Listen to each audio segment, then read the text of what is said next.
అందరికీ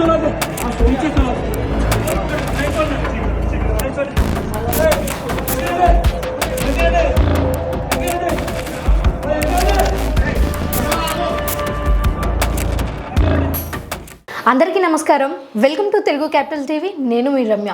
ఈరోజు మనతో పాటు ఉన్నారు ప్రముఖ హైకోర్టు అడ్వకేట్ శ్వేత గారు. మేడం నమస్కారం. నమస్తే.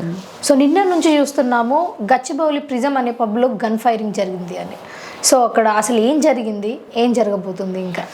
అక్కడ ఆ ప్రిజం పబ్లో ఏదైతే ఉందో most wanted criminal both Telangana and ఆంధ్రప్రదేశ్కి సంబంధించి చాలా కేసెస్, రాబరీ కేసెస్లో ఉన్న ఒక వ్యక్తి బత్తుల ప్రభాకర్ అని, ఆయన్ని అరెస్ట్ చేయడానికి పక్కా ఇన్ఫర్మేషన్తో 2 years నుంచి ట్రాక్ చేస్తున్నారు ఆయన వేరే అబౌట్స్ తెలుసుకోవడానికి. సో ప్రీవియస్గా ఆయన వైజాగ్ సెంట్రల్ జైలుకి తరలించే క్రమంలో ఆయన పోలీస్ కస్టడీ నుంచి పారిపోయారు. పారిపోయిన దగ్గర నుంచి మాస్క్లు వేసుకొని కనిపించకుండా, ఓకే, తన వేరే అబౌట్స్ తెలియకుండా మేనేజ్ చేస్తూ వచ్చారు. బట్ సమ్హౌ పోలీసులకి పక్కా సమాచారం అందడంతో ఆ ప్రిజం పబ్ దగ్గరికి వెళ్ళడం జరిగింది ఇతను అరెస్ట్ చేయడానికి. అయితే అరెస్ట్ చేసే క్రమంలో అతని దగ్గర గన్ ఉండడము, ఆ గన్ తీసుకొని కానిస్టేబుల్ కాల్లో పాదంలోకి బుల్లెట్ దూసుకుపోవడం జరిగింది.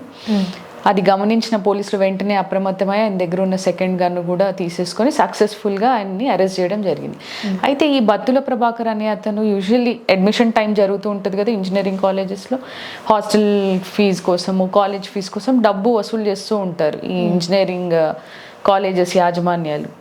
సో ఆ డబ్బు యూజువల్లీ ఒక నైట్ ఆర్ దట్ డే కాలేజ్లోనే ఉంటుంది అని సమాచారం, పక్కా సమాచారంతో అట్లాంటి కాలేజెస్ పైనకి దొంగతనానికి వెళ్ళడము, ఆయన డబ్బును దోచుకోవడము, ఇది ఆయన usual background. 80 to 100 cases already criminal cases ఆయన పైన బుక్ అయి ఉన్నాయి అని తెలియడం జరిగింది.